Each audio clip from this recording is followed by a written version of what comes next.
कराची के dairy farmers ने खुले दूध की कीमत में 50 रुपए के बड़े इजाफे का मुतालबा किया है। कराची में 10 लाख से ज़ायद जानवरों की मदद से milk industry daily 50 lakh litre दूध की फराहमी मुमकिन बनाती है। 2020 में आज से 5 साल पहले दूध की एवरेज प्राइस 120 रुपए फी किलो हुआ करती थी।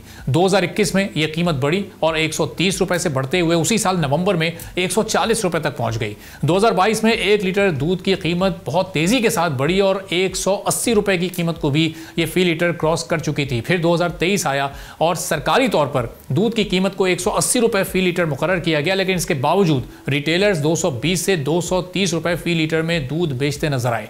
अक्टूबर में सरकारी रेट में 20 रुपए इजाफा करते हुए फी लीटर दूध की कीमत 200 रुपए मुकर्रर कर दी गई, लेकिन इसके बावजूद दूध 220 रुपए में फरोख्त होता रहा। 2024 में जीएसटी लगने के बाद खुले दूध की कीमत 220 रुपए फी लीटर सरकारी तौर पर मुकर्रर की गई। पिछले साल कीमत में इजाफे के मुतालबे पर हुकूमत की जानिब से डेयरी फार्मर्स के लिए 220 रुपए फी लीटर दूध की कीमत मुकर्रर की गई थी, लेकिन अब इस कीमत पर दूध की फरोख्त डेयरी फार्मर्स के लिए वो कहते हैं कि मुमकिन नहीं हो पा रही है। अब उनका मौक़िफ़ है क्या और क्यों इतना बड़ा वो इजाफा मांग रहे हैं, और ये तो बहुत बड़ा बोझ जा रहा है। पहले भी हमने देखा सरकारी कीमत कुछ होती है, लेकिन मनमानी कीमतों पर दूध फरोख्त किया जाता है।